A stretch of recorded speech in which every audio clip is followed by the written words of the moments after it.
That's right, Packers fans. It's time to talk some football with my good friend Andy Herman here on Cheesehead TV after the Packers embarrassed themselves and pretty much anyone who showed up in London by dropping a game to the New York Giants 27-22. Who, hey, okay, shout out to the Giants because they looked really well coached, especially being as undermanned as they were coming into this game and throughout the game. I mean, they dropped like flies throughout this contest, but they come away with the victory. The Packers got a lot of questions that need answering, so that's why I talked to Andy. Andy, how the hell are you today?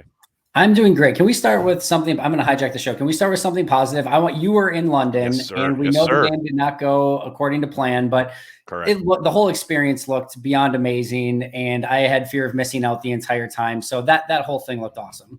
It was absolutely surreal, I will say. And I'm going to give a shout out to everybody who put together the event itself at the stadium. Like the whole week was great. We had an event for Cheesehead TV on Friday. Tons of fun. The Packers had a pep rally on Saturday. That was a good time. But the actual event of the game at Hotspur Stadium, I was beyond impressed. I don't think Corey Banky, my co-founder, was as impressed as I was, but I thought it felt like a Super Bowl. It felt all the kind of trappings of a really big, humongous game. And then when the game started, it was very much a Packers home game. From the crowd to everything, all the signage, all the video, all of that was phenomenal. The Packers themselves, they were fine for a half and then not so much. Let's start with that. Let's start with the idea that this is a team now that the one thing they do consistently is show up inconsistently week to week as far as like there's a half where you can kind of hang your hat and say, okay, this is something they do well. And then there's always that other half, whether it's the first or the second, usually the second, but not always, where they look completely hapless. Where are you on this team as far as, okay, we know there are issues, there are things that got to clean up, things that got to work. I know we're only 5 weeks into it, but are you not reaching for the panic button a little distressed, or is it, oh, it's way too early, they're going to figure this out? I'm really intrigued to see how they respond to this loss. And then I think we're going to find out a real decent amount, even from this Jets game this week. I know it's the Jets, but listen, this is a parity driven league. Hey, these Jets, man, these spunky Jets. Spunky Jets. I agree. It was funny though, because as you're asking that question, because usually like as you're going along with the question, I'm like, oh, I know where he's going with this. Is you're starting to be like the one thing that's consistent, and I'm pausing in my brain to being like, where is he going to go with this? What could that possibly be? I'm like, maybe he's going like running game. I'm like, I don't know where he's going with this. And then of course you said inconsistency, which I'm like, yeah, that makes sense. Yeah, I don't know. I legitimately don't know where they're going to go from here. I think we all had in our minds this formula, right? Of like, all right, they're going to play sound defense. They're like, that's what they're going to hang their hat on. They're going to play some ball control offense. Aaron Rodgers will be Aaron Rodgers when he needs to be. And the special teams will not be unmitigated nightmare. If they can have that as the formula, there's an opportunity for success there. I think the biggest concern that I have coming out of yesterday is that you've got a Giants team that, as you mentioned, is dropping like flies. They're beat up. Saquon Barkley, fantastic player. Andrew Thomas having a really nice season. But like, this is not going to be the toughest team that they face offensively for the course of the season. Let's just be real. And when you have 5 straight drives where they go 8 for 45 field goal, 11 for 86 touchdown, 11 for 56 field goal, 15 for 91 touchdown without Saquon, I think that drive was 6 for 60 touchdown, 5 straight drives. And you can't stop that team, that offense once, like not once. Now the entire calculus changes because now, like, you can't just lean on like, okay, this defense is going to be really good. And like the offense will maybe come and go a little bit, but we can get going when we need to. And like the other thing too, that is semi-concerning is I saw on Twitter too. I saw a lot of people be like, all right, I know Aaron Rodgers in this offense is going to go down and tie the game and get everything tied. And then, but it's going to come down to overtime. Maybe they get a field goal. Maybe the Giants get a field. And I'm like, this is not that same offense that can just go down and be like, you're down 7. We can go down and tie it. And like, I'm like, this is not a foregone conclusion at all. And it wasn't. And they got stopped and they lost the game. So I have a lot more questions than I have answers following that game. I think that's the easiest way to put it. I couldn't agree more. And it's interesting to me that coming off that game, there has been so much hand-wringing about the offensive play calling, and I think for good reason. I understand it. I think the entire game swung on that 3 and out, after the Giants go 8 minutes, score a touchdown. The Packers come out, throw 3 straight passes, most of them deep, and then they're punting. I do not doubt for a second. And then you fast forward to the end of the game, as you're talking about there, and it's, you got 2 cracks to get 2 yards, and you throw it both times, and both times you get batted down. That last play call, particularly the RPO, I get the numbers pre-snap probably tell you you're supposed to throw the ball, but man, if you just hand it to AJ, he probably definitely gets the first down, maybe even Maybe walks good into the end touchdown. zone. Regardless, it's fascinating to me that has taken up a lot of the oxygen. But man, Joe Barry looked lost yesterday, to your point about all these drives and the inability to get off the field. And this, as Matt mentioned in the postgame, the number one team coming into this game on third down got absolutely roasted by a team led by Daniel Jones and not a lot of like top tier talent. And that's not to take anything away from New York. But that's a really well coached team that absolutely out executed, out muscled, and out, for lack of a better word, hearted the Green Bay Packers. And you never saw any kind of adjustment from Barry as far as, okay, I get we're kind of getting our ass whooped here. We're kind of getting pushed back. We got to start taking it to them. He just seemed content to keep allowing whatever. Like, we're going to play our little off zone and we're going to make sure that everything stays in front of us. And then he just did that for 90 plus yards and allowed a touchdown. To me, the defense is far more concerning than the offense. Coming out of that game, that is my takeaway because Aaron Rodgers, Matt LaFleur, the guys at their disposal, they'll talk about it all week about Aaron and AJ needing to get the ball more. And I have zero doubt when we get to Lambeau on Sunday, we will see a lot of Aaron Jones and AJ Dillon because they almost always do kind of correct back to that calculus. But man, on defense, I don't know. I have zero faith that Joe Barry is going to make any kind of adjustment to this scheme that they seem hell bent on running. Yeah, we talk every week about like what are the matchups that are going to decide the game, and obviously Saquon Barkley was a huge conversation point for everyone this past week. And how does the defense stop Saquon Barkley? The biggest mismatch in this game was Brian Daboll versus Joe Barry. Like there was no question about it. Brian Daboll handed Joe Barry his lunch over and over and over. And Yep. for some reason, through 5 weeks of a season, you don't have any idea how to stop a crossing route. That seems semi-concerning as well. I've said, and I'll say it again, the overarching philosophy of wanting to play 2 safeties deep, play an umbrella over the top, make sure you're not giving up explosives and making sure you're tackling everything in front of you as an overarching philosophy. It's not like other teams in the league that are successful aren't doing a lot of the same concepts. I understand it. I get it. However, twofold. One is that defensive players inherently have an attacking mindset. And if you're just doing the See same ball, get ball if you're on a exactly. good day. Yeah. If you're just 100%. doing the same things over and over and just playing cover 4 and cover 3 and not blitzing and not attacking, I think your players can kind of get checked out a little bit. Like you have to bring the energy and the intensity and let those guys play an aggressive brand of football a little bit more than what they have been right now. And let Jair Alexander go cover and let some of these guys go get after the quarterback. And then the other thing is that you have to know the situation. You have to know the personnel. It felt like Joe Barry was defending this team like it was Josh Allen and Stephon Diggs or, Patrick Mahomes and Tyreek Right. Hill on the other end when it was Daniel Jones and Darius Slayton and, not a very good offense overall. I point to one play in particular where and I know like all of the zone off coverage stuff gets a little bit blown out of proportion, but it's 2nd and 19, balls around the 50-ish yard line. And you've got a wide receiver they called up from the practice squad this week versus Jair Alexander. By the way, the highest paid corner in football.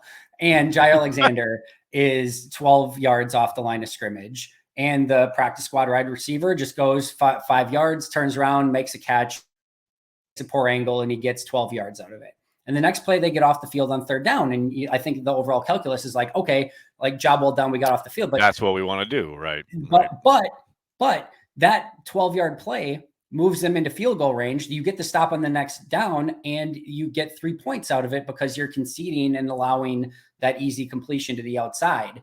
And the thing is like in that scenario with that down and distance with a practice squad wide receiver versus Jair Alexander, like give me Alexander up on the line and make sure that you are covering that play and not conceding yardage on that play. So overarching philosophy, I get it, I understand it, I don't always love it, but they're doing something. But like, you've got to throw a change ball, you've got to be more aggressive, and you've got to let your players play, and especially knowing down distance and scenario.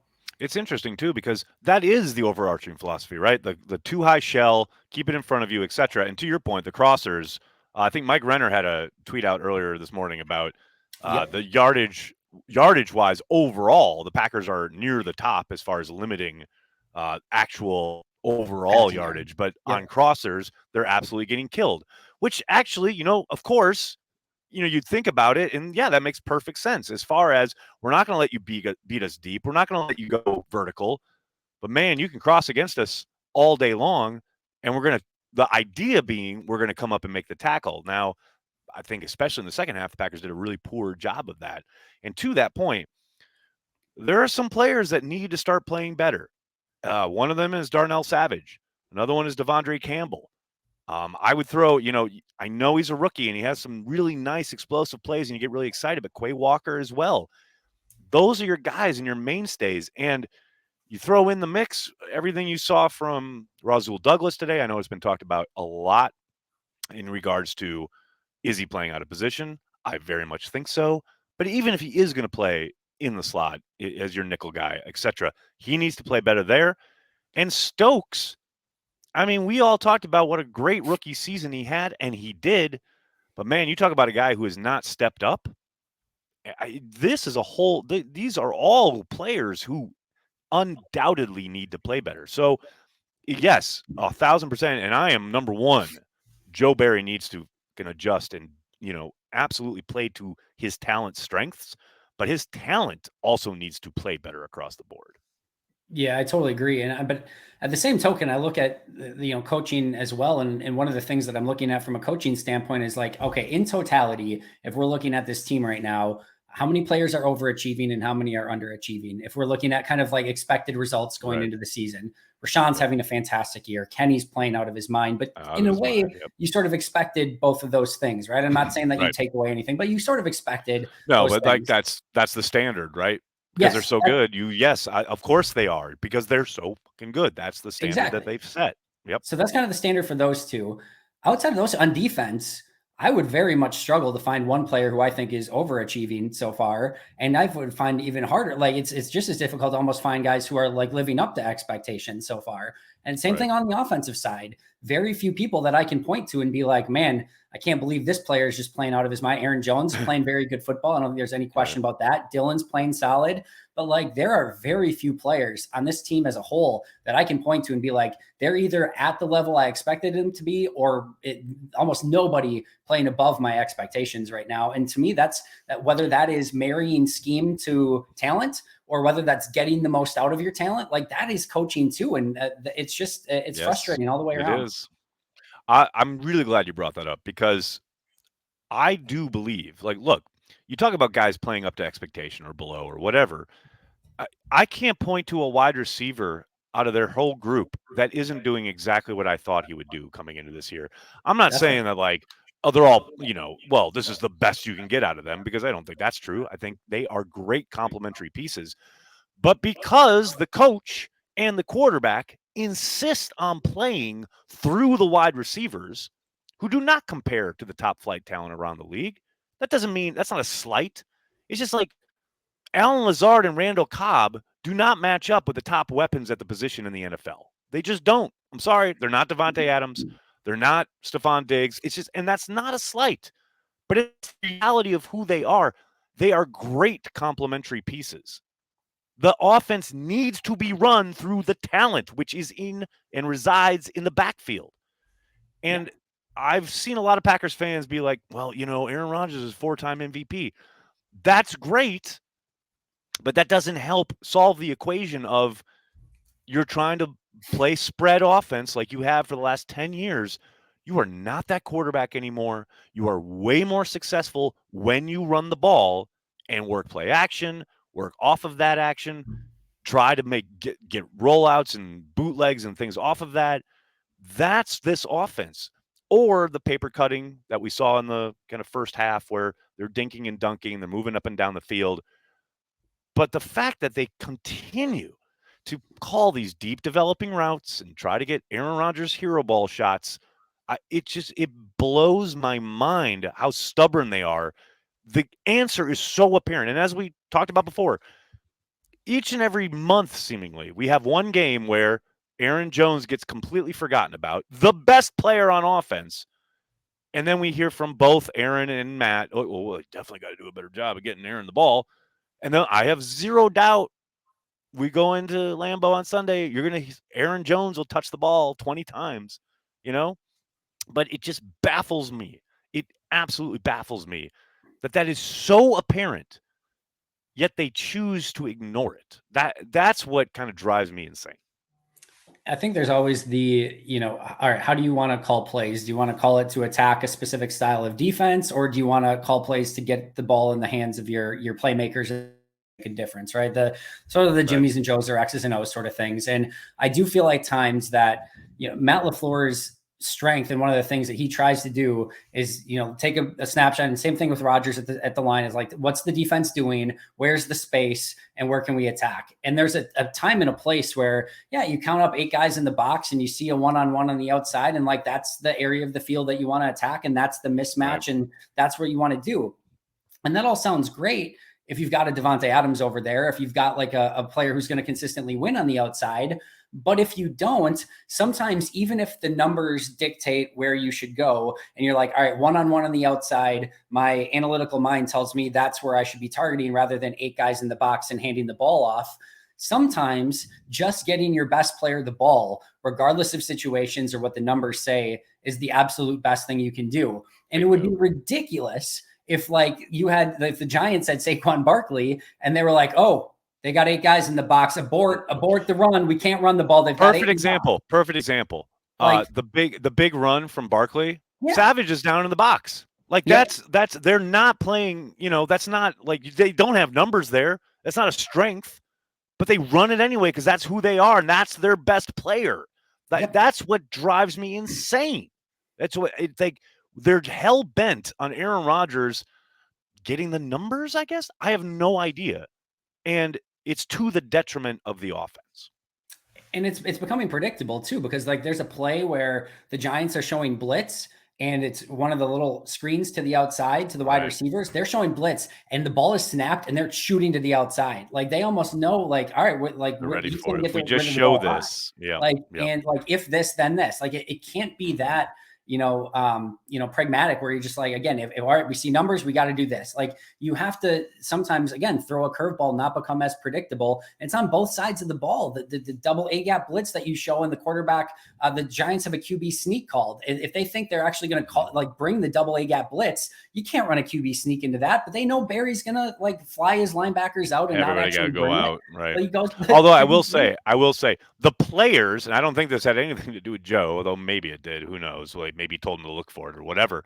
But after the first successful one, I think it was on 3rd down, they played it better. Like I don't think there was another successful because they tried it a few more times, and there was a very key one. I believe it was on 3rd down where Rashawn made the tackle, and they had to settle for a field goal. So I think the players did a good job of I got to make sure I watch out for this. But on the offense, it's just to me, it's if you got to throw it. I mean, if you absolutely 1,000% have to throw it, what was working in the first half was consistently utilizing the entire width of the field, quick strikes, 3-step drops, or even, get the snap and go. But every time they try to work something deep or the throw to I don't know if it was an over or a deep post to Romeo Dobbs. I'm legit. He let that go. I was in the stands. I was in the press box, which are in the stands at Hotspur Stadium. I'm like, there's a safety right there. What are you seeing? What are you even? I don't even understand what you're thinking there. And it's just they seem hell bent on making 3 or 4, 5 or 6 of those types of plays every game, and almost I'm not going to say always, but more often than not, they're just a waste of a down. Yeah. No, it was a very was a very disappointing game from Rodgers. I don't think there's any two ways about it. Like it just not up to his standard by far. No question. No question. Hey, but I will give, since we love to do it, got to give the special teams a shout out for the job they did at the end of the first half. First of all, the Packers having 3 timeouts was just like a absolute lightning bolt moment because my goodness, they had 3 timeouts and then they proceeded to burn them as quickly as possible. I didn't understand that approach at all. I guess they're just not used to being in that they've situation. never been in that position. Wait a second, we've got all these timeouts. What? Yeah, they have no idea what to do. But shout out to Bisaccia. You talk about the operation, running that entire unit onto the field with 15 seconds left, get that kickoff, get the points before half. That was really well done. I was going to be really effusive of the praise of the special teams, except we got that fumble from Amari Rodgers. Do you think we see Amari Rodgers on Sunday, or do you think he's done for a while? I think they wanted to be I think on the punt return before the safety return, I think they said Keyshawn Nixon was back to return. I didn't actually get a look at it if he was or not, but I think he may have been back to return, and they already benched him as a kick returner for Watson. So I don't know, like that he had one job left, right? They already benched him as a kick returner. He literally had one job as a punt returner and fumbled that away. So I don't know. I think they try to go in a different direction. Maybe, I don't know if that just means he's inactive or if they literally go in another direction. But I know some people were saying because I was giving Bisaccia praise too. And they're like, oh, I can't praise him because he's still got, Amari Rodgers back then. It's that's a personnel issue. Go get Bisaccia a returner. And I guarantee you that he's going to be much happier. That's not a Bisaccia issue. That's we don't have anyone that can actually return issue. He literally took Watson out there for a kick return, and he's trying to make something happen. Yeah, I'm with you. That's hardly on Bisaccia. I mean, that looks like a well-coached group, and it's fucking insane to me that we sit here heading into week 6, and the special teams look like the best coach unit on the team. I will say That's though, nuts. I thought for sure if you would have told me that they had the opportunity to get that fumble and Keyshawn Nixon was there, I would have bet money that Keyshawn Nixon found a way to fall on that ball. That was a big game changing play too. No, it was. But that's how many times have you seen that in the NFL where the ball bounces? That's a bad and you think a guy's got a perfect shot and it just bounces. That's the randomness. You can't do nothing with that. But you can do something with Andy Herman every Monday because that's what I do. I need to talk this out of my system. Andy, I really, really appreciate it, man. I know, I was probably pretty late with the invite here. A lot going on over on this side of the pond, but I did hit a wall, and I was like, I got to talk to Andy about this game. Got to get it off my chest. So I really appreciate it, man. Yeah. I appreciate you as well. Thanks, Aaron. Absolutely. I will be talking to you from Green Bay next. I'll be in town for the Jets game. So definitely look forward to that and hopefully a better result. Can't wait. Thank you so much for the time, Andy. And make sure you check out his stuff at both Packer Report and, of course, Pack a Day Podcast. Andy, thank you so much, man. Thanks, Aaron. Appreciate it.